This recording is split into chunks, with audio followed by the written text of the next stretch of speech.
Uno, dos, tres, probando. Buenos Paula. días. ¿Cómo estás, Paula, Mario? Estoy bien. Estoy serio, porque el tema es serio. Es serio. A ver, Ajá. vamos a decir cuál es el tema de hoy. Ajá. Los símbolos que acompañaron a los filósofos de la historia. Símbolos que acompañaron a los filósofos de la historia. ¿Y por qué vamos a hablar de este tema? Por el Día Internacional de la Filosofía, para conmemorar este día. Sí, para conmemorar el Día Internacional de la Filosofía, que se celebra el tercer jueves del mes de noviembre, en conmemoración al nacimiento de Sócrates, que es uno de los padres de la filosofía occidental. UNESCO declaró pues crear un Día Internacional de la Filosofía porque se ve la relación directa entre la paz y la forma de pensar de las diferentes naciones. Y como la filosofía es la búsqueda de la sabiduría y está en relación con la forma del pensamiento, entonces conmemorar esta diversidad y esta forma de pensar nos acerca un poquito más hacia la paz. Muy bien. Esa es la idea del Día Internacional de la Filosofía, que para las personas que estudiamos filosofía es un día importante. Es un día importante. Como en todos los gremios, me imagino, así como Claro. el día del doctor cuando sos doctor, o el El día día de... del maestro cuando sos maestro, o el día de la madre si sos mamá, pero el día de la filosofía es un poco más universal, porque Sí. la filosofía parte de la idea de que todos tenemos un Filósofo dentro. filósofo, ajá, Sí. un pequeño filósofo latente. Sí, sí. Entonces, esa es como la razón por la que estamos con este tema. O por la razón de este podcast especial. Así Sí. como habían antes como programas especiales por algunas fechas, como el especial de Navidad. Sí, sí, sí. Este es el especial de filosofía cotidiana. Ajá, este es el especial de filosofía cotidiana que tiene que ver con los símbolos que acompañaron a los filósofos de la historia. Y vamos a hablar de algunos símbolos. Sí. Vamos a tratar de ver cuál es el símbolo detrás del símbolo, o sea, qué significa este símbolo, Sí, sí. algunas representaciones del símbolo, y vamos a también a tratar de unirlo o ver cómo lo podemos traer hacia lo cotidiano de Ok. este mismo símbolo. Y se llama símbolos que acompañaron a los filósofos de la historia, porque son símbolos que se repiten a lo largo de la historia, y eso lo hace más interesante porque son símbolos que se repiten con miles de años de diferencia a veces, con miles de kilómetros de diferencia y Sí. llegan como a las mismas conclusiones. Eso. Ajá, entonces por ahí. Sí. Muy, muy chilera esa parte porque sí hay lo que decís, aunque estén súper separados por tiempo o por ubicación, igual siempre se encuentran estos símbolos repetidos a lo largo de la historia y relacionados con la naturaleza también y el sentido que se les encuentra. Sí, muy, muy interesante. Bueno, entonces empecemos con el primer símbolo. Empecemos con el primero. Sí, cuando lo estábamos armando, yo te decía que parecía lotería por los Sí. nombres de los símbolos. Entonces, el primero es el perro. El perro. Que ese creo que no está en la lotería, el perro. No, El no, no perro. está. No está. No. Bueno, el perro es un símbolo que se repite mucho en la mitología como tal. Y es un símbolo muy parecido en todas partes. Y es que en la antigüedad siempre se hablaba de que el alma humana necesitaba una guía. Que varios pueblos repetían la idea de que cuando uno moría, necesitaba a un guía para que el alma pudiera llegar hacia su destino. Es más, esta característica de guía se le conoce con el nombre de psicopómpico, que es la facultad de poder guiar hacia el otro lado. Y curiosamente, el perro siempre ha estado vinculado con el símbolo del guía. ¿Sí? En Egipto, los chacales Se dice que el chacal pues representaba al dios Anubis, que era el guía para después de la muerte. ¿Y por qué un chacal? Porque cuando las personas se perdían en el desierto, lo que tenían que hacer para poder regresar a una ciudad era ver un chacal, porque el chacal conocía la ruta hacia Ok. la ciudad. Eso era una guía, Sí, sí. era un guía que los llevaba hacia allá. Entonces de ahí más o menos nace primero la idea del el guía. Pero es lo que te decía, que es curioso porque también acá en los pueblos de esta parte del mundo encontramos a Xolotl, que es una de las manifestaciones de Quetzalcóatl, que cuando Quetzalcóatl baja al inframundo, es Xolotl, el perro, El que lo acompaña. el que le guía para Sí. poder pasar durante todo el inframundo hacia el otro lado. Y esto se pone todavía más interesante, A ver. porque en el zoroastrismo, que es una religión de Asia Menor, existía el ritual del perro, que era un perro sagrado que vivía en el templo de Zoroastro y que cuando una persona se iba a morir, se llevaba a este perro al lecho de muerte para que cuando la persona muriera, el perro pudiera guiar el alma hacia el templo, porque el perro regresaba al templo y se decía que el cuerpo se iba hacia, pues a la muerte, que era una cosa llamada las Torres del Silencio, y el alma se iba con el perro hacia la vida.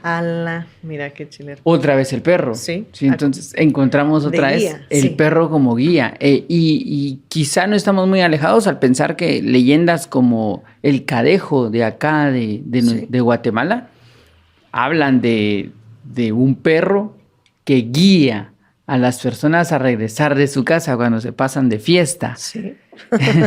Pero es la misma idea, un perro guiando. ¿Sí?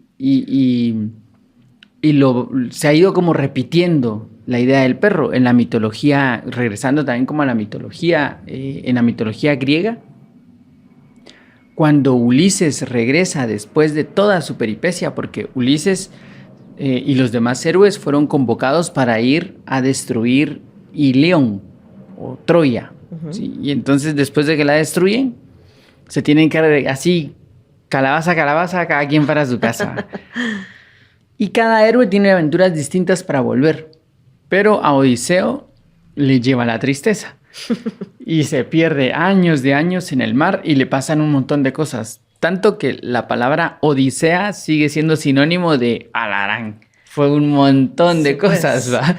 Ok. Ajá, por todo el viaje de regreso de Odiseo. Pero cuando regresa 8 años después a Ítaca, él ya cambió. Sí, y su hijo, que dejó a su hijo así chiquito, 8 años después, Telémaco es un muchacho ya señor, pues ya es un adulto. Ajá. Y nadie lo reconoce porque ha pasado mucho tiempo y él sabe que no lo tienen que reconocer desde el inicio porque ya se volvió peligroso y lo pueden matar. Pero el único que lo reconoce, el primero, es su perro. Mira. Ajá, que se llama Argos, que significa el que vigila. Y Argos, cuando lo ve, se le acerca, lo reconoce y Argos muere en ese mismo momento. Entonces es el símbolo del que estaba esperándote, como diciéndote, ya llegaste. Adiós. Ya, sí. Ajá. Otra vez como esa idea de camino, dirección, hacia dónde va. Entonces el perro sí es un símbolo que se ha repetido en la filosofía, en la mitología, y siempre con esta idea del guía.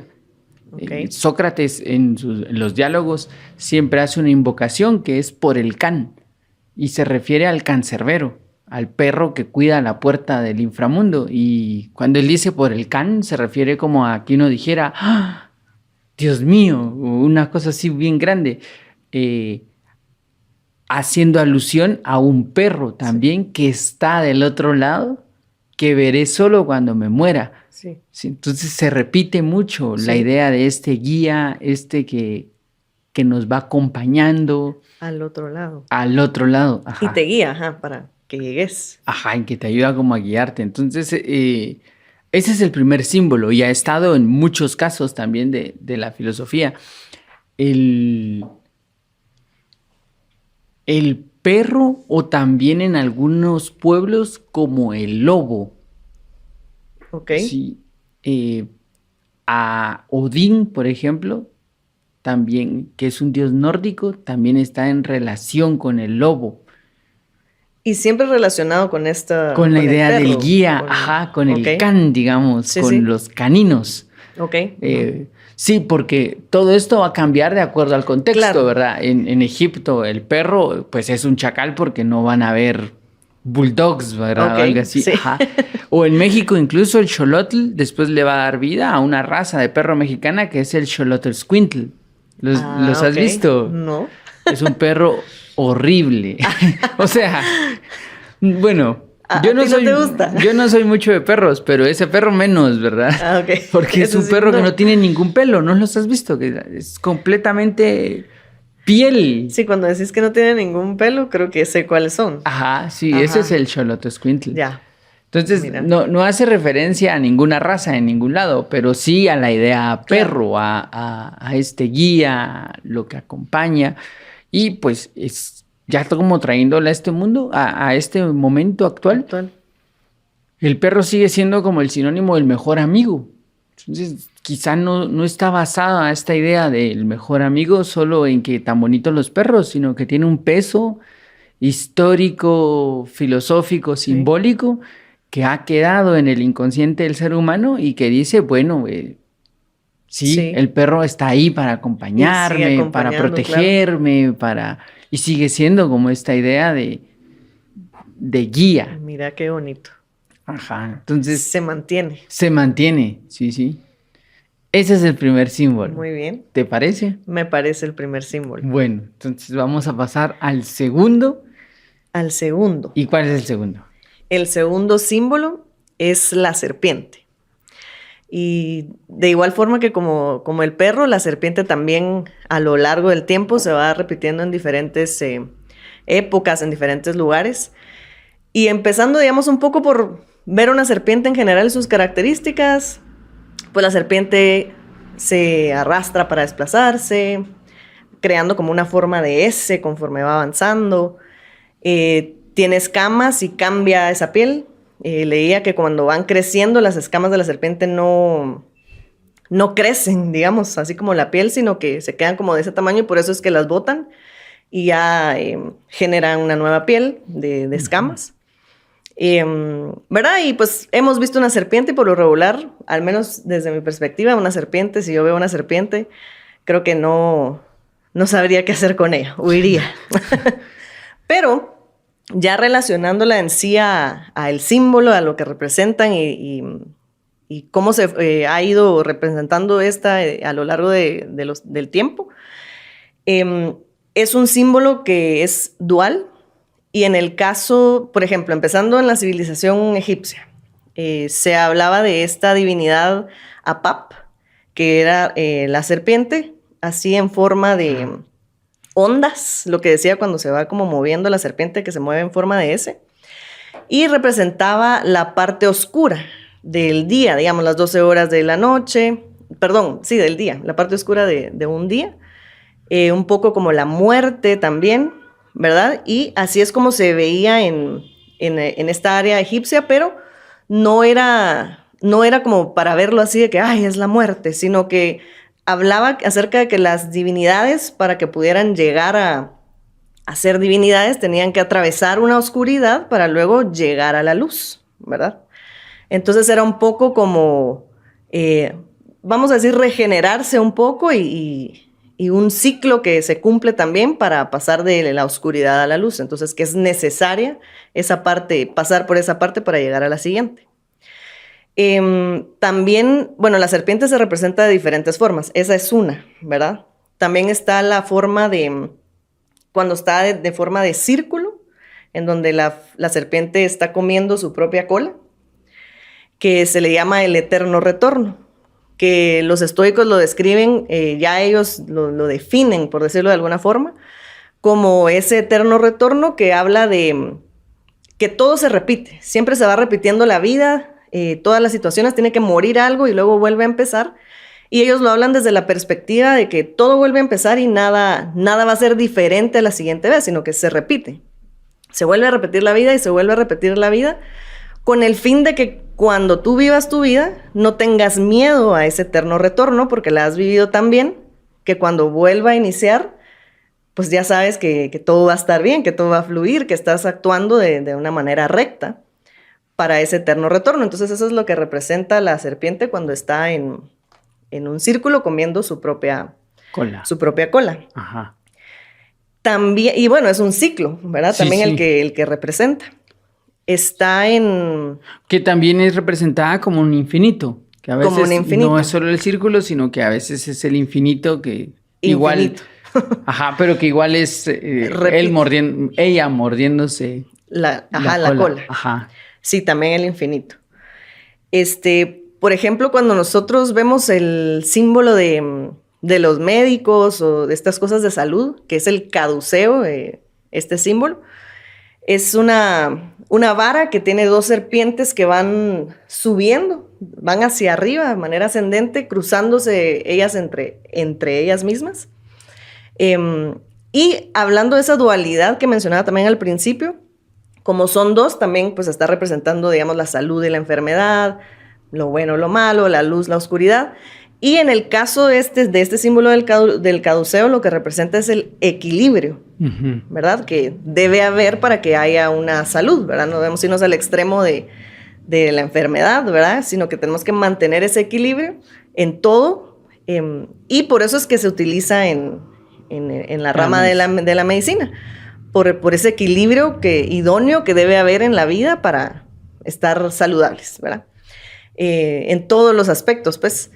Y entonces, nuevamente, pues, es un equilibrio y un ciclo, ¿no? Que va pasando, porque pasamos de la salud a la enfermedad, vamos como en ir y venir, digamos, de estas dos caras de la serpiente en este caso.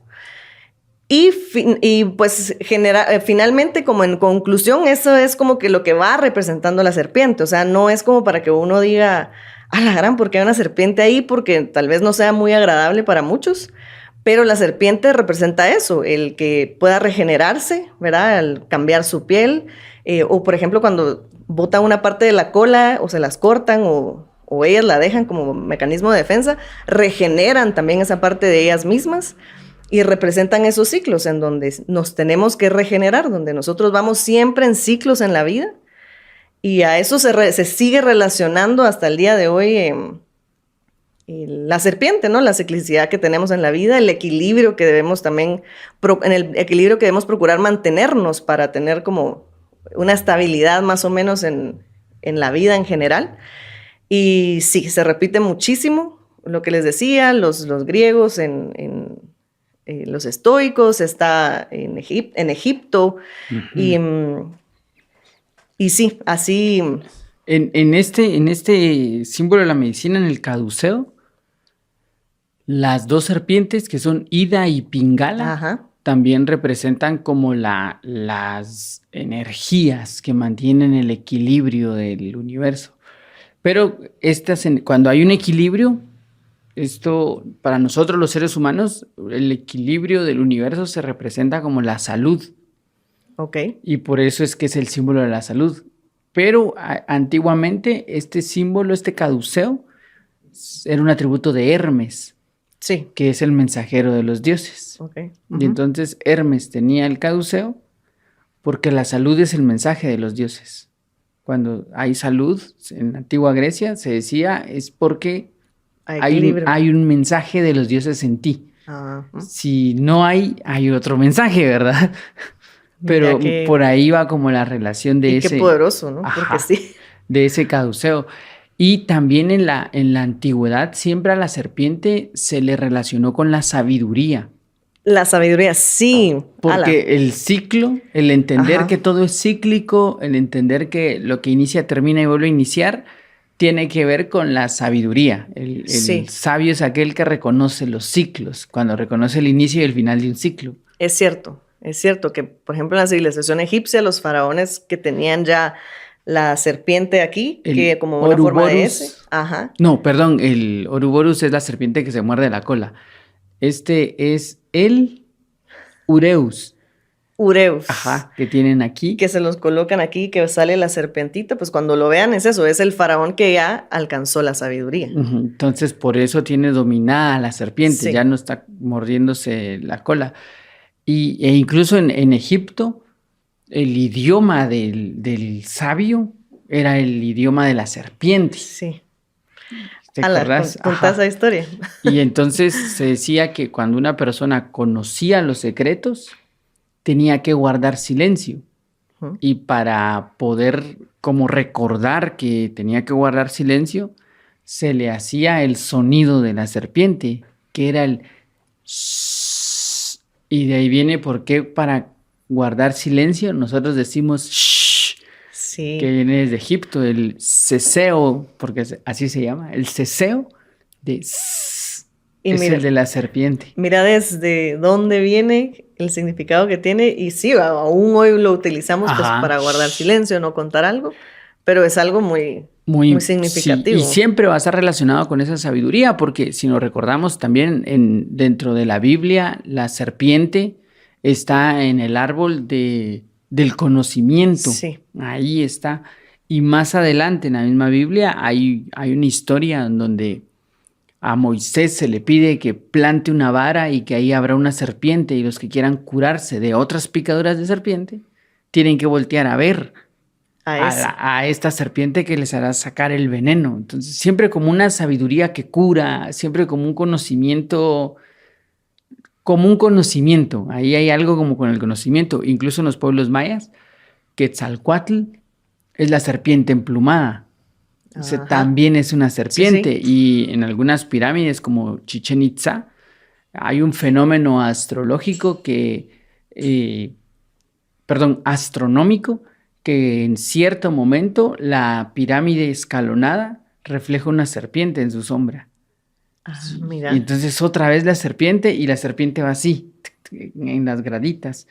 Otra vez una serpiente. Ok. Entonces la serpiente sí es un símbolo universal que está asociado con la sabiduría. Y en la antigua India existían los antiguos reyes nagas, Los que nagas. naga significa serpiente, que se dice fueron Ujú. los que en algún momento ayudaron a la humanidad a entender algunas cosas.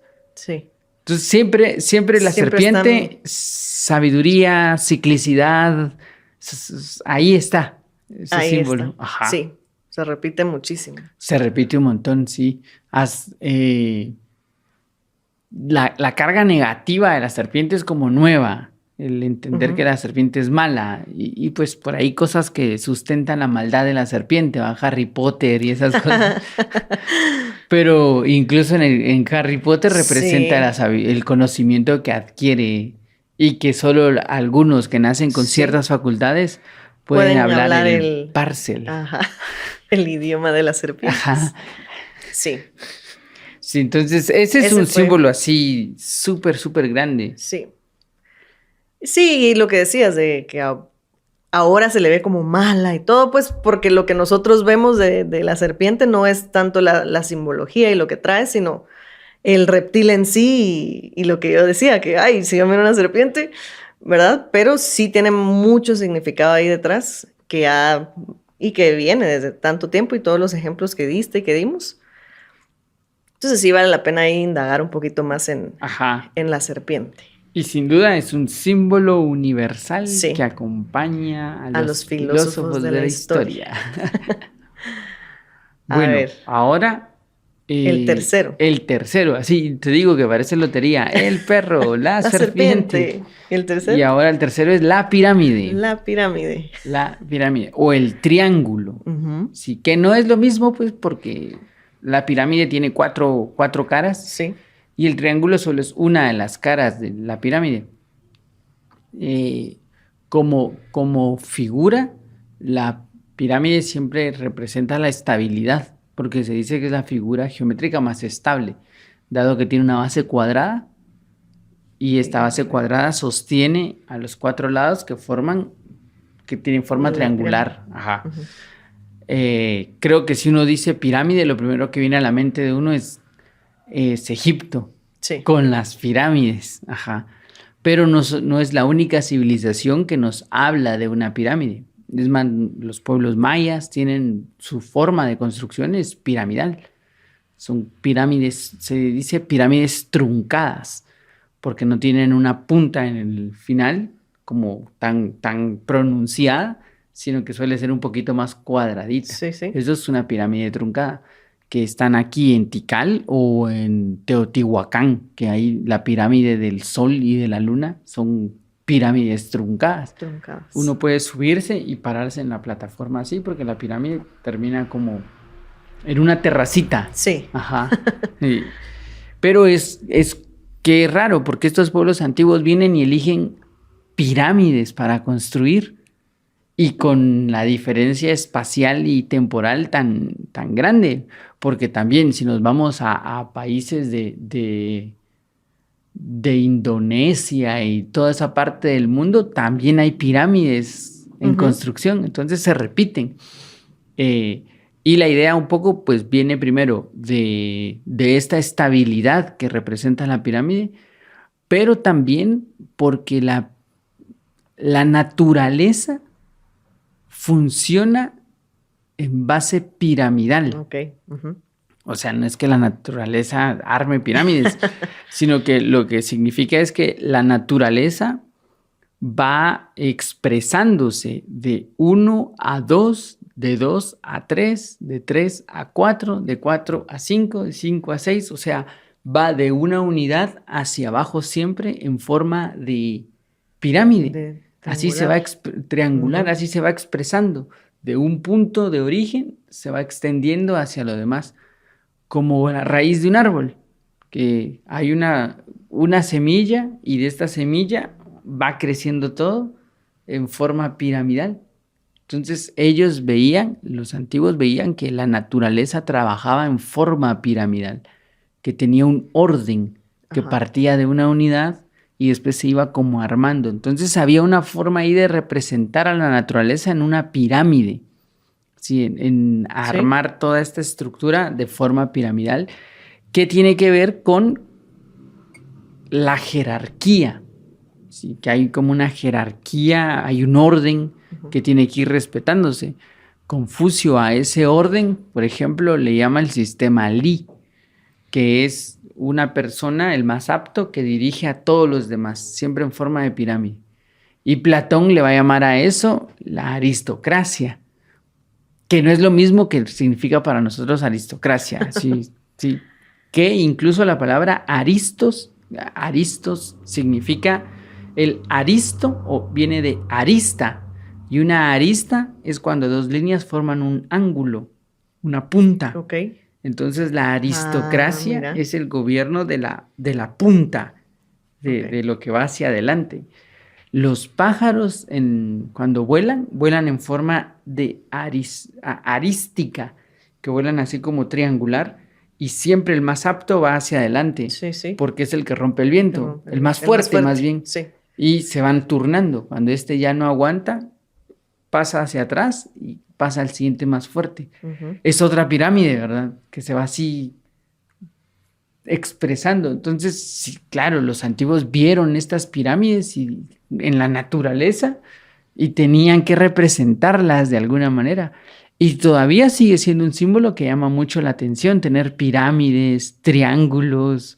Hay algo en el inconsciente que hace que nos llamen la atención las pirámides. Bueno, y entonces esta expresión de la naturaleza en forma piramidal siempre hizo reflexionar sobre cómo funcionaba la naturaleza.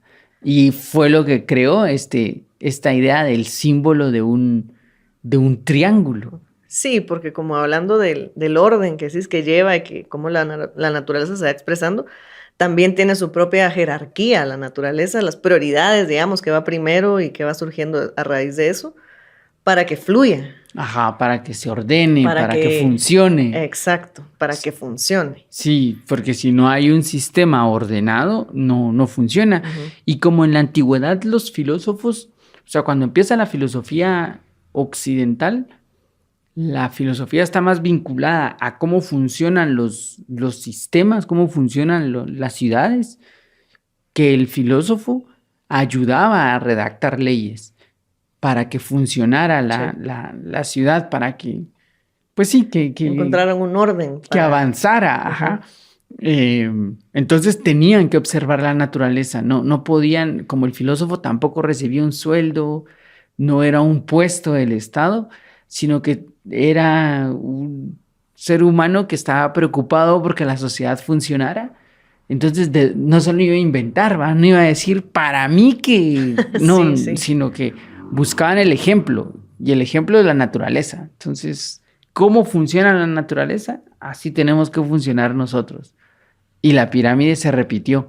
Platón mismo coloca las 4 caras de la pirámide y dice que el estado perfecto tiene que tener cuatro caras, como una pirámide, que van a formar un equilibrio.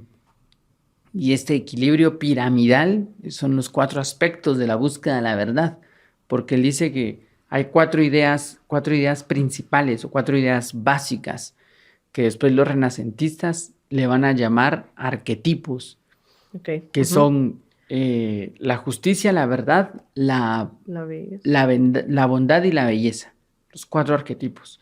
Entonces imagina una pirámide con 4 caras y cada una de estas representa la justicia, la verdad, la bondad y la justicia, la verdad, la bondad y la belleza.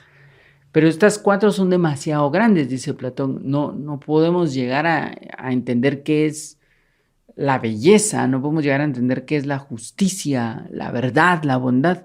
Lo que nosotros llegamos a ver es la expresión de estas 4. Y la expresión de estas 4, pues no sabemos qué es la belleza, pero sí podemos reconocer lo que es bello. No sabemos qué es la justicia, pero sí podemos reconocer lo que es justo. Uh-huh. Pero estas 4 tienen que volverse más cercanas a nosotros. Entonces se van a bajar con forma piramidal. ¿Sí? Una pirámide de cabeza y después una pirámide hacia abajo. No sé si me estoy explicando. Sí. Así. Que se va acercando más a esta es la de los arquetipos. Al contrario. Y esta es la de abajo. Okay. Y esta de abajo, digamos, la justicia desciende como política. La belleza desciende como arte. La verdad desciende como ciencia. Y la bondad desciende como religión. Entonces, política, arte, ciencia y religión son los 4 caminos para alcanzar uno de estos 4 arquetipos que van a darle orden a la sociedad y que cada ser humano va a ascender por el que más le nazca, el que más le resuene. Le resuene, ajá. Uh-huh. Pero es otra forma piramidal. Sí. Es otra forma piramidal en la que él establece la sociedad. Y mira qué forma de establecerla. Sí. O sea, ahí sí hubo... Sí, hay una... ¿Qué sería? Sí, una observación de la naturaleza y plasmarlo para uno entenderlo. Ajá, porque ese ya es un sistema político basado en la observación de la naturaleza y ya un poquito más profundo de cómo podría ser representado. Uh-huh. Entonces, las pirámides han estado con nosotros siempre. No solo las egipcias, sino toda la idea pirámide ha estado siempre muy cerca de todos los filósofos de la historia. Entonces, ese es un símbolo súper, súper importante. Y hay muchos ejemplos más sobre pirámides o sobre triángulos o incluso sobre la reflexión que ha llevado la forma triangular, que hasta Pitágoras logró establecer un teorema basado en ángulos que forman pirámides. O sea que sí ha sido un símbolo bien repetitivo en la humanidad. Sí. Y que se usan en muchas cosas y no, sin llegar, digamos, a esa profundidad, pero que sí tiene un sentido, digamos, cuando, no sé, representas un cuerpo humano con un triángulo arriba, un triángulo abajo, o sea, sí, estás representando como la forma de la espalda, la cintura y luego la cintura hacia abajo, pero sí hay también detrás de eso, el representar eso, el orden también que lleva todo eso, o sea, sí lo ves en un montón de lados, sí. Y si ya lo pensás de esa forma, como el símbolo en sí, muchísimo puedes sacarle a eso. Y yo miraba el otro día que mi sobrino, ahorita no sé qué edad tiene, como 12 creo yo. No sé. Pero él en algún momento de su vida recibió cursos de dibujo y esto porque dibujaba mucho. Ajá. Y así representaba siempre la casa. Cuando dibujaba una casa, lo primero que dibujaba era un triángulo. Y a partir de ahí... Y a partir de ahí armaba la casa. Entonces primero es el techito que es en forma de triángulo y después ya jalan como las 2 líneas para la puerta y es como, ¿quién le dijo a él? O sea, Sí. no vio una casa así. ¿Dónde hay una casa así aquí? Sí, ¿no? Pero está ahí como en el inconsciente la idea de... El arquetipo. Este arquetipo, esta idea vieja del Ujú. triángulo representando un techo. orden. Sí. Ajá, sí, bien Bien interesante, sí. Mira qué bonita la pirámide. Qué bonita. Me La gusta pirámide. la simbología de la pirámide. Sí. Imagínate, sería la lotería más larga, ¿va? Así, y todos con Todos su los cartón símbolos. así. Ya. No le sale, Sí. no le sale la pirámide. La serpiente o el perro hasta El ahora. perro, ajá, Ahí el vamos. perro, la pirámide. Bueno, ahora seguimos con otra forma piramidal. Bueno, Sí, representado como triángulo. sí, representada como Ujú. triángulo. Eh, y la relación de estos dos es así, Sí. amigos por siempre. ¿Qué es? El cuarto símbolo va a ser el fuego. El fuego. Que el fuego, sí, a lo largo también de la historia se representa mucho en diferentes culturas, civilizaciones. Hasta el día de hoy se utiliza mucho en lo religioso y todo esto. El fuego en sí, pues es luz, ¿no? Uno enciende una vela y te da luz. El fuego da calor también y pues tiene como sus funciones, pero en general la simbología que se extrae de él sí es eso, que el fuego ilumina, que el fuego te va a dar luz y que el fuego es la mente, las ideas que están en todos y que a partir de la sabiduría, el conocimiento, es ese fuego, ese fuego. Incluso lo que mencionabas también al inicio del perro. En la mitología también se habla del fuego, con este mito de Prometeo y que él pelea con Zeus para poder darle la chispa a la humanidad, que es el conocimiento. También lo mencionabas un poco en lo de la serpiente, cuando la manzana y la serpiente y todo esto, que también va implícito ahí, ese conocimiento que se le da a la humanidad, que viene de la divinidad, el fuego. O sea, ellos son los que lo están transmitiendo a la humanidad para que pues ya se haga uso de esta chispa, de esta luz, digamos. Pero el fuego también se puede transmitir, ¿verdad? El fuego, si tú agarras una velita y yo tengo una encendida, yo te puedo dar a ti fuego y estamos expandiendo ese fuego sin yo quedarme sin fuego, digamos. Entonces, sí está bien relacionado con esta idea de la mente y la sabiduría, obviamente. También viene en relación, ya hablando de otro aspecto, digamos, del fuego, de la purificación, que el fuego se utiliza para quemar, ¿verdad?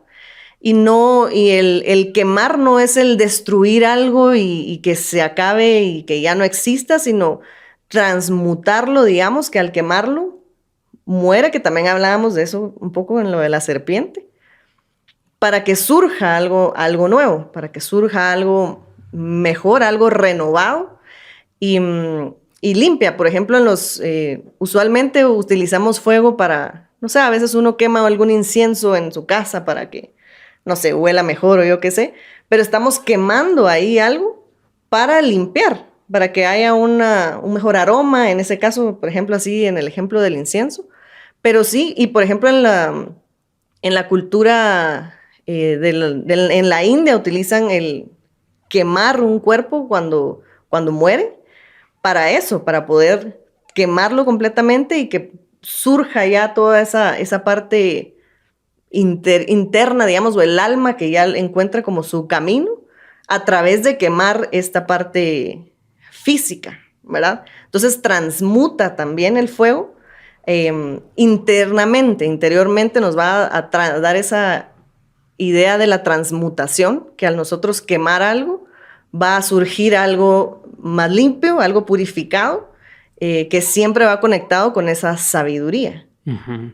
Entonces sí se utiliza un montón en la India, por ejemplo, que acabamos ahorita de hablar hay muchas divinidades del fuego, que está Agni, ¿verdad? Que representa como el fuego en todas sus formas, y siempre va en esa línea de la sabiduría, de la purificación, y es ese renovarlo. Y en relación con las pirámides que hablabas, pues siempre hay el triángulo, que es una forma en que se representa el fuego en la simbología, el triángulo. Bueno, de ahí viene la palabra pirámide, porque cuando los griegos llegaron a Egipto, miraban el horizonte y en el horizonte se miraban triángulos y decían, esto es Pairos, fuego, que eso Ok. significa la palabra Pairos, es fuego, y de ahí viene la palabra pirámide, que es forma de fuego. Entonces, es bien directa la relación de Sí, la sí. pirámide y el Y el fuego. fuego. Pero sí, el fuego, y hace, digamos, alusión a la actualidad, digamos, a ese fuego interno que se usa mucho de que, ay, sí, uno está como con el fuego adentro y usualmente se refiere como a un tipo de pasión, digamos, de querer hacer algo, pero es realmente esa mente o sabiduría que hay dentro nuestro que debe mantenerse encendida, y a lo largo también de la historia hay como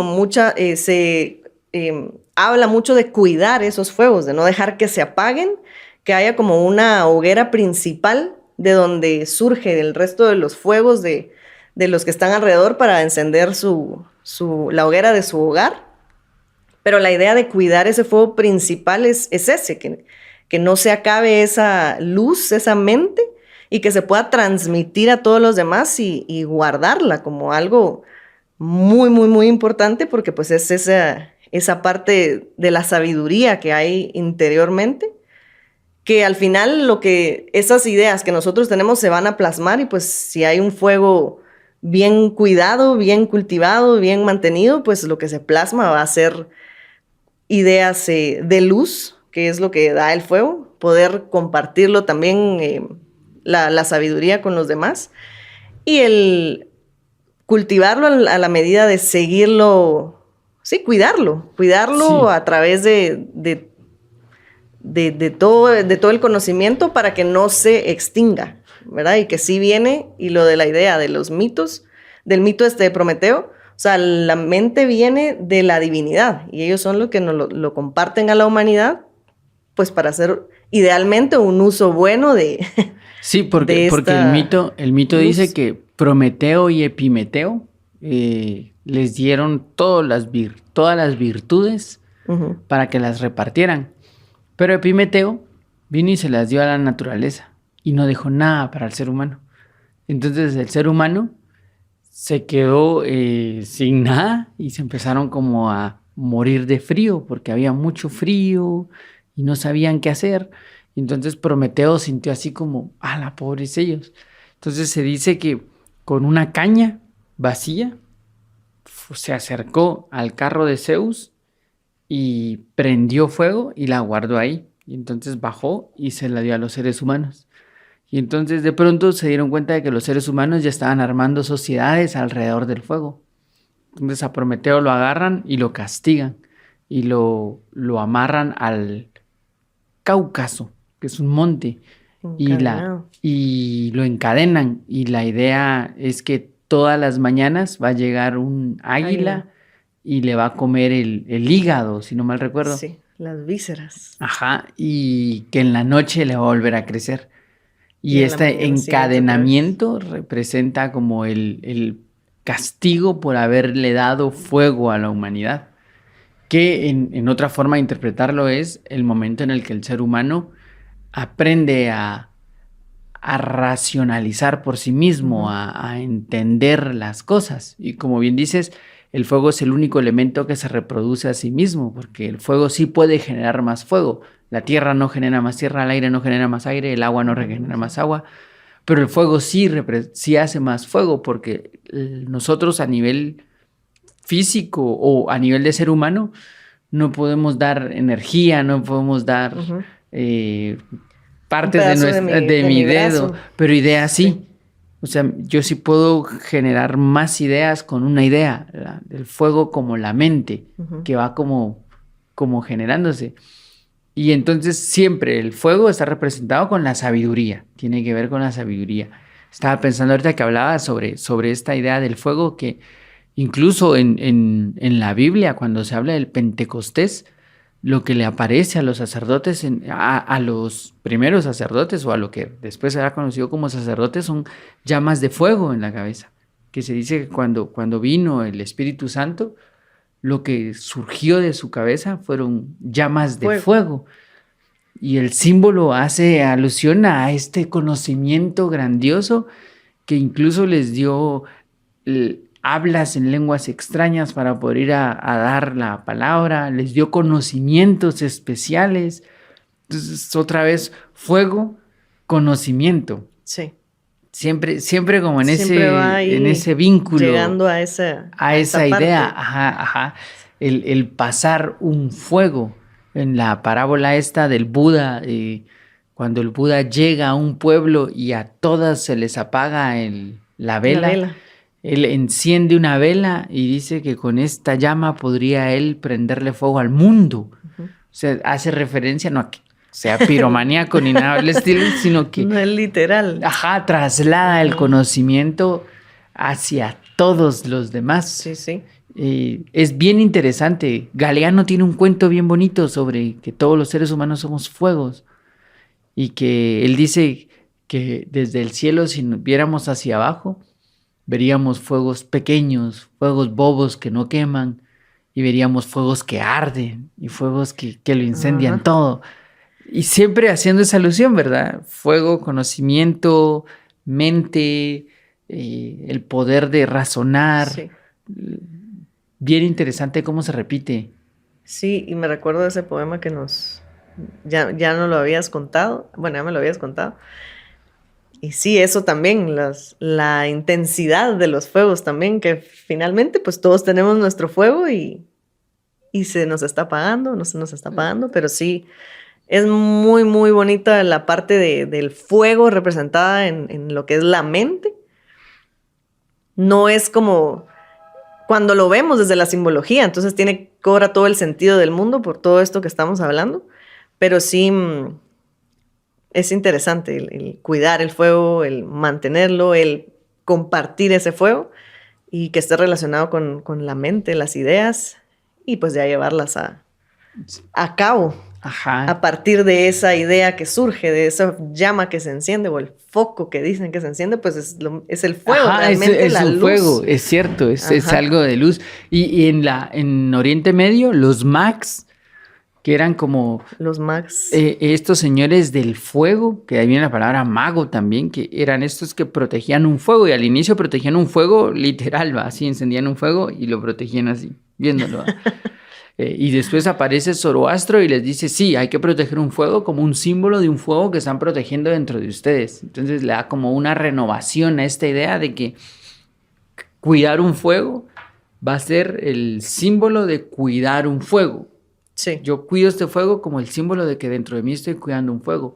Y se dice que el fuego de los Mags duró cientos de años sin que se apagara y que siempre había alguien protegiéndolo para que se mantuviera este fuego. Y según la leyenda historia, cuando vino un viento, de pronto un día estaban protegiendo el fuego y vino un viento así fuertísimo y lo apagó. Y todos se asustaron y dijeron, ¿qué está pasando? Bueno, no sé, pero tenemos que encenderlo. Pero esa noche que se apagó el fuego, en otro lado del mundo estaba naciendo Alejandro Magno, que va a llegar a renovar las cosas. Pero qué interesante que la leyenda siempre se asocie a la idea del fuego que se enciende o al fuego que se apaga. Mira. Ajá. Sí, ¿hasta dónde llegan ¿Hasta dónde llega ese símbolo? Sí, es grandísimo. Es súper grande. Así que cuando enciendan ahora un fueguito, una velita. Sí, ajá. Pues cuídenlo. Hay que cuidar esos fuegos. Y que se utilizan hoy, pues encendemos una velita para cuando se va la luz, por ejemplo.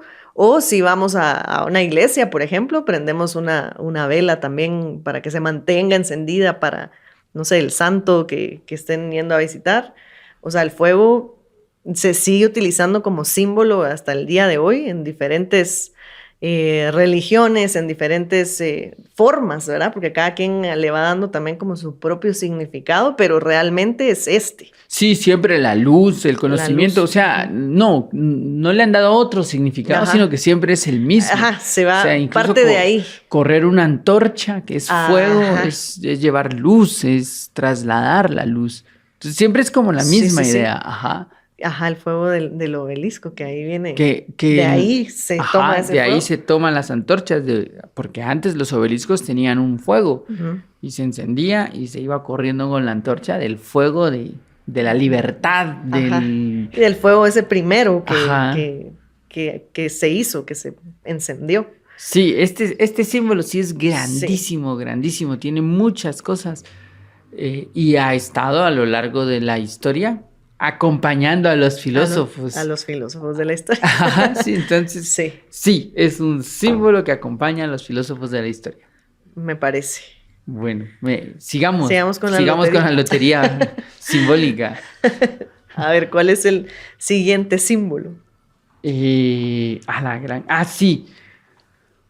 Igual está asociado ya a lo que hemos visto, porque también tiene que ver con la serpiente, tiene que ver con las figuras geométricas, que es el círculo.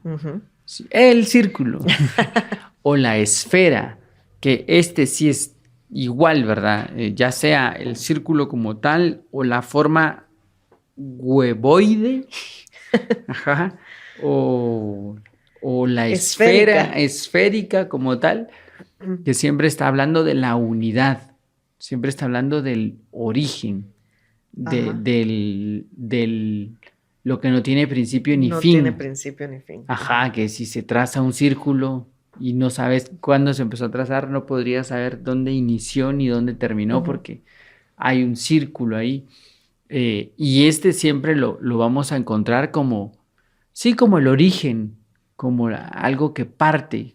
Cuando se habla en las antiguas mitologías de cómo fue creado el mundo, muchas veces se representa como la forma de un huevo, que el mundo era circular, porque se cree que los antiguos no sabían que el mundo era redondo, pero ya ahora se sabe que sí sabían que el mundo era circular. Incluso hay un filósofo clásico que determina el diámetro de la Tierra. Y lo que pasa es que no era un conocimiento que en la Edad Media la gente supiera. ¿Sí? Cuando se dice que la gente en la Edad Media creía que la Tierra era plana, no era toda. Sí, no eran los que sabían. Los que sabían, sí, eran como estas creencias populares. La gran mayoría quizá ni reflexionaba sobre cómo era la Tierra, a veces ni les interesaba. Pero cuando alguien se ponía a pensar, decía, no, si esto debe ser plano, pues, y... Sí. ¿Qué otra? No, y que los que sabían que la Tierra era redonda estaban en ese proceso de averiguarlo, de investigarlo, de comprobarlo. Entonces, de aquí a que llegara ya todo eso, toda esa información al resto, mientras tanto. Ajá, al ciudadano de a pie. Sí. Que es lo mismo ahorita, a ver, teorías científicas súper interesantes, que uno como ciudadano de a pie no sabrá sino hasta adentro. Hasta que ya tengan algo formal. Ajá, sí. Entonces, en la Edad Media, pues sí, algunos sí sabían que era circular, pero entonces también representaba como el hogar, ¿verdad? El origen, el mundo como hogar, el origen como tu hogar y siempre la esfera, ¿sí? La esfera como la figura perfecta, ¿sí? El círculo, que también va a ser la representación del cero. El cero como el origen y como el fin. Porque el cero es un número no número. Sí. El cero no representa nada, pero vale un montón. Sí. Entonces, mientras más ceros. Ajá, mientras más ceros mejor. Pero depende de qué lado. Sí, y que siempre que haya un número primero, todos los... Ajá, pero es lo mismo. Sí. Es la idea de el cero no vale nada, pero pero sí, sí vale un montón. sí da un Entonces, montón de valor. qué curiosidad que lo que no tiene valor tenga un montón de valor. Ujú. Es esa idea, el origen, el círculo. E incluso en la antigua Grecia hay un mito que son los juguetes de Dionisios, que se dice que Ajá, a Dionisios le sí. dieron ciertos juguetes cuando era Ujú. niño y le dieron los dados para que jugara, le dieron la peonza, que para nosotros es una perinola, Perinola. le dieron un espejo y le dieron una pelota o una esfera. Y se dice, Platón cuenta que esta representación de la esfera, el cubo, que serían los dados, Ajá. el triángulo que gira, que sería La la perinola. peonza, la perinola, el espejo como lo que refleja y la esfera son las figuras geométricas básicas, las que le van a dar vida a todo, que después más adelante van a formar otras figuras que se conocen como los sólidos platónicos. Pero parte de la esfera. La Fíjate. esfera es uno de los primeros símbolos que le da vida a todas las demás figuras geométricas, a todo lo que existe. Sí. Entonces, qué Sí, interesante que súper hasta ahí interesante. está la esfera. Ese es bien abstracto. Ese Sí. símbolo es bien abstracto. Sí, y que se usa, o sea, ajá, en la geometría, lo que sí del cero, las juguetes, o sea, sí, la forma esférica está en todo. Uno encierra a veces las cosas como para esto, para resaltar algo que es Ajá. importante, que está dentro y, o sea, sí, sí, hombre, está ahí dentro como latente el saber de que esos símbolos pues sí traen algo mucho más profundo detrás. E incluso la conciencia se representa como una esfera, porque como la palabra conciencia es concéntrico, Ujú. de ahí viene la palabra, o sea, poseer el centro. Para que haya un centro, tiene que haber una esfera. Ok, Entonces la conciencia se representa como tu conciencia es una esfera y depende de dónde coloques el centro, así va a girar también tu conciencia o en torno a ese centro va a girar tu conciencia. ajá, Entonces también es un círculo. sí. Y que en el rostro lo de los agujeros que tenemos Que, en que ahí es donde se conectan los triángulos y los círculos, porque los 7 agujeros del rostro forman 3 triángulos. ajá. Sí, es que Sí. es un montón, así que dice uno, ¿qué? Ajá. Entonces, este lo vamos a dejar ahí porque es bien abstracto. Ok, Sí, entonces, seguimos con la lotería seguimos simbólica. con la lotería simbólica. ¿Cuál es el siguiente, El Mario? siguiente es, a ver, entonces será el perro, La la serpiente, serpiente, la pirámide, el fuego, el círculo, el el árbol. árbol. Ajá. Este sí también en la simbología es bien extenso. O sea, en los vikingos decían que el universo era un árbol, el Yggdrasil, y que en este Yggdrasil estaban todos los reinos que existen, y que el humano era una de las ramas del Yggdrasil. Eh, pues en el Antiguo Testamento se dice que había un árbol del conocimiento, Ujú. ¿sí? Y siempre la idea de un árbol creo que es Anaxágoras el que nos habla sí, es Anaxágoras el que nos habla de que la manifestación es un árbol con las raíces hacia el cielo. Ah, sí. Ajá, y que es el árbol de cabeza que va como todos los frutos van hacia abajo. Entonces al árbol también lo vamos a encontrar siempre como la idea del mundo, de la manifestación, del el mundo manifestado con sus raíces en el cielo. Y se pudiera decir un poco como lo que hablabas de la pirámide, que está al contrario la de los arquetipos, y luego ya surge como nosotros la conocemos, la de las La cuatro, manifestada, ajá. Sí, más o menos así el árbol también al revés, y que aquí pues obviamente nosotros vemos que surge de la tierra hacia arriba, pues. pero el símbolo es un árbol con las raíces hacia el Sí, cielo, de ajá. arriba Y hacia nosotros vemos nosotros. Ajá. los frutos del árbol. Y sí, hay muchos árboles en la mitología. siempre con esta idea de algo que surgirá, porque los frutos son el fuego. Es más, el árbol tiene como los 4 elementos.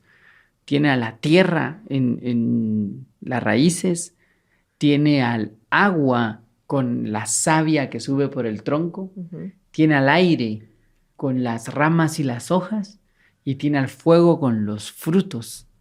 Entonces, estos 4 elementos como la manifestación completa de algo que se expresa. Y siempre vas a encontrar un árbol de algo. Sí. Un árbol sagrado, un fruto sagrado, ese vínculo entre lo no manifestado y lo manifestado, sobre todo en la simbología, siempre va a haber alguna asociación hacia el árbol. Sí. Y también leyendo para esto, veía que de las primeras figuras que un niño aprende a dibujar está un árbol. Fíjate, la idea de árbol, que para nosotros es bien marcada, de que nunca vemos un árbol así como el que uno se dibuja. El tronquito así, hacia afuera los tronquitos. Y uno hace así. Y así cuando has visto árboles. Y frondosísimo. Y frondosísimo, ajá. Sí, crecen. Pero sí. el niño es de lo primero que aprende a dibujar. Yo sigo dibujándolos igual, ¿verdad? No avancé de ese tipo de árbol nunca.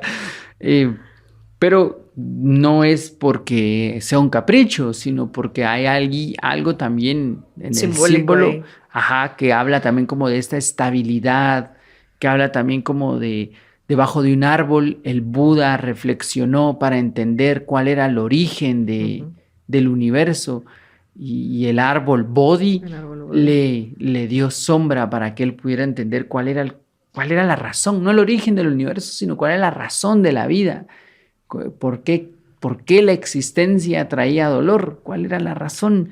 Y ahí llega él a entender el equilibrio que tiene que existir, pero es debajo de un árbol. Sí. No lo hizo debajo de una casita. De una casa o de una piedra o de una cascada. No, es debajo del árbol como lo que lo cobijó porque le va a dar origen a algo. Ok. Sí, va a manifestar algo. Sí, esta idea. Los niños en las antiguas civilizaciones, para hacer fiestas de verano, se hacían rondas alrededor de los árboles. Y entonces los niños se agarraban de las manos y hacían cantos alrededor del árbol. ¿Y por qué? Porque el sol empezaba un nuevo ciclo. Entonces este nuevo ciclo, otra vez algo nuevo que inicia, algo que se empieza a manifestar, representaban un árbol. Fíjate. Y se decoraban los árboles, se les colocaban como muchas decoraciones. Después, cuando venía el invierno, a este árbol que se le habían colocado decoraciones, se le colocaban luces, velas al árbol. Ajá. Y por eso es que en Navidad se colocan árboles con luces. Que ya no podemos poner velas, ¿verdad? Porque ya no tenemos árboles tan a la intemperie.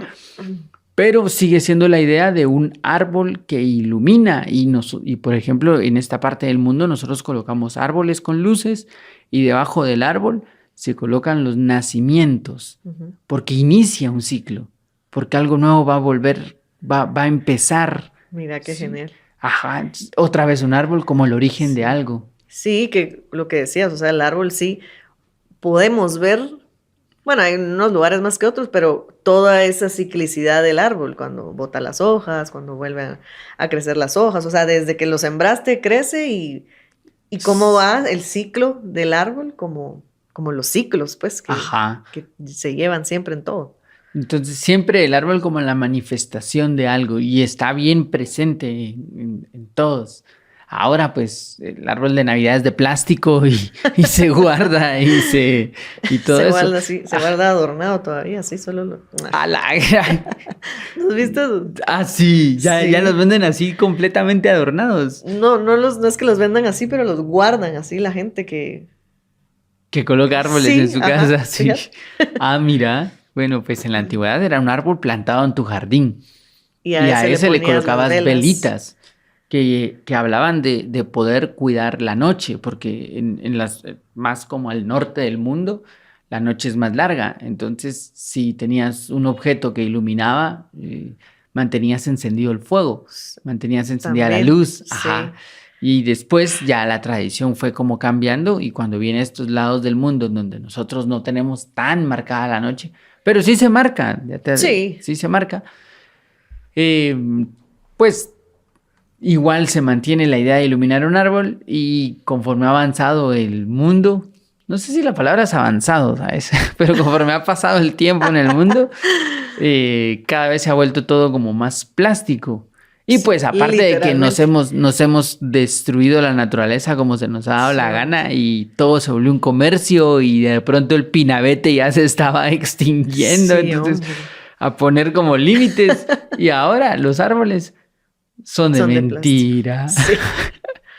Pero sí, mira, me encanta eso que hablabas de que, ajá, que las raíces están en el cielo y los frutos son los que vemos, un poco también como ese conocimiento que le llega, que viene del arquetipo, digamos, a ya plasmarse a la humanidad. Sí, y el inicio este de, por ejemplo, cuando Adán y Eva toman el fruto Fruto. del árbol prohibido, marca un inicio. Sí, más allá de si era bueno o malo, lo que está marcando es un inicio. Ujú. Algo nuevo va a volver a empezar de este fruto. Y es tan... Y que mira, el conocimiento viene Viene el del árbol, árbol. ajá, y es tan como tan fuerte esto que es igual el Buda, debajo de un árbol, Sí, reflexiona para entender el origen del del dolor. dolor. Y según la historia, la leyenda histórica, Newton, debajo de un árbol, La manzana. llega a ver las leyes de la gravedad que va a ser el papá de la física moderna. Y dice, debajo de un árbol, otra Sí, vez un fruto, me cae. Y así. Entonces, curiosidad sí, histórica, coincidencia, no. Es un símbolo es universal un que ha símbolo. acompañado a los filósofos de la historia. Me encanta. El El árbol. árbol. Sí. Ahora, yo de niño viví en una casa que tenía muchos árboles. Ujú. Y sí, sí recuerdo la sensación Querer ir a reflexionar, de sentarte ahí. sentarte bajo un árbol, de querer estar cerca del árbol, de querer incluso vivir en el árbol, porque queríamos hacer Una casita en la el casa del árbol. árbol, que fue un fracaso rotundo, ¿verdad? Porque si no éramos niños americanos que tenían herramientas, Sí, ¿verdad? pero sí es cierto. Igual yo donde vivía, bueno, había muchos árboles, pero en la cancha, digamos, había uno grande y nos subíamos al árbol. O sea, la idea era subirte y desde ahí ver, Ajá. porque estabas más arriba. Entonces era estar ahí sentada en las ramotas porque era grande. Sí. Es Y ahí bien. hay algo ahí Sí, hay un símbolo que latente llama, que, ajá, ajá, que te llama el árbol. sí. Y bueno, llegamos al último. Ahorita viene el último de los símbolos de hoy, pero porque Porque hay muchísimos, pues. podríamos hablar todo el día, sí, sí, de los No, pero símbolos. sí hay muchísimos más. Nosotros Sí, hicimos una lista de los que más nos llamaron la de estos atención. 7. Ajá. Y el último es El filósofo. el filósofo como símbolo. Pues Nos hacíamos la pregunta, sí, ¿verdad? De si el ajá, filósofo podía podría ser un ser símbolo. un símbolo. Porque, bueno, primero estamos hablando del Día Internacional de la Filosofía Ujú. y cuando se habla de filosofía viene como pegada la idea del filósofo. Ajá. Entonces, es más, antes de crear el invento de la palabra filosofía, vino la palabra filósofo, Ajá. porque no se sabe bien si fue Pitágoras o Heráclito, pero cuando a él lo llamaron sabio, él dijo, yo no soy ningún sabio. Yo, ¿cómo Eso. voy a ser un sabio? Un sofos. No, no puedo serlo. Yo en todo caso soy un Amante. filósofos, un amante de la sabiduría. Entonces, primero apareció el filósofo y a su lado apareció la filosofía. Ujú. Entonces, el filósofo como un símbolo. Sí. El filósofo como un símbolo y cabal como lo estabas definiendo de la filosofía, amor a la sabiduría, y el filósofo el que ama la sabiduría. Pero al amar esa sabiduría está como en esa búsqueda de respuestas, ¿no? A las preguntas que surgen, que tenemos, todos tenemos preguntas de siempre que nos surgen de dentro Y el filósofo es ese que busca esas respuestas, pero al buscarlas como es amor a la sabiduría, está buscando una verdad, ¿verdad? No es solo salir del paso con cualquier respuesta, sino que quiere la respuesta verdadera que vaya a poder poner en práctica, que vaya a poder hacer uso de ella para seguir ahí y todas las dudas que siguen surgiendo. O sea, ese es el ciclo, digamos, del filósofo, el tener esas dudas, investigar cuál es la respuesta, la verdad a eso, para poder ya ponerla en práctica, ¿verdad? Entonces, el filósofo sí va de alguna manera como a encerrar todos estos símbolos, porque al buscar la sabiduría, pues estamos hablando de ese fuego, ¿no? Que ya mencionamos, de ese fuego que está encendido y que se quiere mantener encendido. Estamos hablando de un ciclo, pues, que las dudas nunca se nos acaban. Siempre tenemos preguntas nos van surgiendo a lo largo del tiempo. Y siempre hay una búsqueda ahí de esa verdad que va haciendo esa ciclicidad en el filósofo en este caso, ¿verdad? Hablando de todo esto de buscar la verdad, lo que mencionabas de la pirámide, de estos arquetipos de buscar lo bueno, lo bello, lo justo, lo verdadero y trabajar en esas líneas, porque eso es lo que va a hacer el filósofo. No solo es buscar la respuesta tener la duda, encontrar la respuesta, sino en esas líneas de lo verdadero, lo justo y lo bello y lo bueno, moverse en esas líneas para ir siendo más, para ir aportando más, para ir en sociedad también como formando una sociedad idónea, pero siempre acompañado de todos estos símbolos que sí están latentes interiormente en esa búsqueda de las respuestas. Ajá. Sí, y es que el filósofo en sí, como símbolo, también representa a este buscador, Ajá. ¿sí? Al que busca. Entonces, si tú piensas en un filósofo, incluso el tema del filósofo ha sido un tema artístico, ¿sí? El pensador de Rodin, que está así sentado, ese es el filósofo. Y no es un filósofo en específico, sino que es este símbolo de ser el pensador, del que busca la respuesta, y siempre va a aparecer un ser que busca la respuesta. En Platón es el que quiere salir de la caverna, el que está indagando qué pasa. Siempre este señor, señora, señorito, que quiere entender por qué las cosas suceden como suceden. Y entonces es un símbolo que todos hemos sido en algún punto, todos hemos sido filósofos en algún momento, porque en algún momento hemos querido una respuesta y hemos querido que esa respuesta sea verdad. Desde ese momento empezamos como a poseer el símbolo y somos el símbolo del filósofo. Sí, es fascinante para mí el que cuando, o sea, por ejemplo, los ejemplos que dabas de esto de Platón, del arquetipo y luego las 4 ramas que ya están como dadas a la humanidad para poder a través de ellas alcanzarla. O sea, esas dudas que le surgieron y cómo encuentra esas respuestas. Esas son mentes así maravillosas que afortunadamente existen incluso hoy, para que nos llegue también esa luz que se sigue compartiendo, ese fuego, para que podamos ir entendiendo un poquito. Porque finalmente las dudas siempre van a haber, pues nunca. Sí. Van a haber dudas de dudas, ¿verdad? Porque cuando uno es niño, puedes tener la duda de por qué el cielo es azul. Ajá. Pero si tenés 36 años y esa sigue siendo tu duda, así. Sí, claro. Sí, amigo, date cuenta. Así sí. Ajá. En la búsqueda hay crecimiento. Sí, y las dudas van como cambiando. Y así también a lo largo de la historia, el filósofo siempre va a proponer una respuesta y va a estar como bien vinculado a su momento histórico, porque aunque no da la respuesta, porque si no, no sería un filósofo, la busca. Sí. Y en la reflexión de esa búsqueda, las sociedades han ido cambiando, las sociedades van como cambiando sus modelos de pensamiento y van como evolucionando. En la actualidad pareciera que el filósofo no es nada, según algunos algunos pensums escolares, la filosofía no sirve para nada, ¿verdad?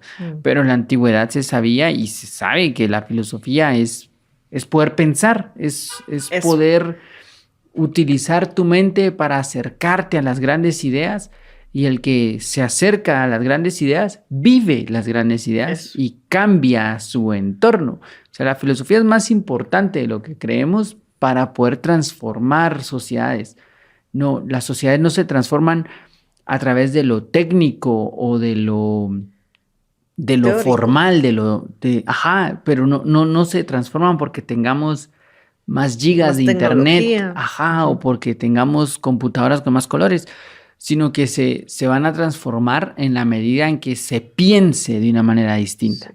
Y ahí es donde entra el filósofo, que somos todos. Somos todos. Esa capacidad de querer buscar una respuesta.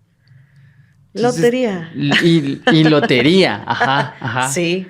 Y lotería porque cerramos con un símbolo que aunque pareciera que está en desuso, pienso que está en desuso más bien como nombre, más no como actitud. Sí. Siguen habiendo filósofos, siguen habiendo buscadores, y yo en algún momento le preguntaba esto a la directora de Nueva Acrópolis, Guatemala. Le decía, pero habrá un momento donde ya no haya filósofos, o sea, que ahorita ya no haya filósofos. Y me decía que no, porque siempre nos suceden cosas. En este mismo momento alguien está teniendo un fracaso y está preguntándose por qué. Ajá. Y ya en ese momento está surgiendo su filósofo. O yo mismo hoy puedo no considerarme y mañana me va a suceder algo que me va a hacer preguntarme cosas. Entonces, este filósofo es perpetuo. Uh-huh. Hasta que el ser humano no viva en la verdad, siempre van a ser un filósofo. Siempre va a aparecer uno. Sí. Sí. Y esa es la fuerza de la filosofía. Sí. Y porque sí hay una, quiero decir, necesidad por encontrar esas verdades, esas respuestas. Ajá. Entonces, sí hay un filósofo dentro que está en esa búsqueda constante. Lo que decís, perpetuamente. Unas épocas más que otras, pero... Ajá, en algunas épocas son perseguidos, en algunas épocas son muertos, en otras épocas son colocados a la par de los reyes, uh-huh. En otras épocas son los reyes, en otras épocas son los loquitos que están por ahí hablando cualquier cosa, pero siempre están. Siempre están. Ajá. La forma en donde estén es ilusoria, como reyes o abajo, no importa, siempre que exista alguien que esté buscando verdades. Así es. Entonces, este es nuestro episodio especial por el Día Internacional de la Filosofía, y pues sigamos promoviendo la búsqueda de verdades. La búsqueda de verdades. Ajá, la reflexión. Sí. Sí, y saquemos ese filósofo que llevamos dentro para seguir en la búsqueda de esas verdades. Bueno, gracias por el especial, Paula. Sí, gracias Mario. Gerson. Gracias, Gerson. Y nada, feliz Día Internacional de la Filosofía. Feliz Día Internacional de la Filosofía. Y si están más interesados en más símbolos, búsquenos en nuestras redes. Y aquí hay muchas más clases y temas que están para más información de esto, y ojalá que esas dudas dentro, si las quieren encontrar algunas respuestas, aquí estamos también con algunas respuestas. O por lo menos vamos a reflexionar juntos. Eso. Porque respuestas no, sí. Pero por lo menos reflexión. Más sí. símbolos, sí. Ajá, sí. Así que gracias. Adiós. Adiós.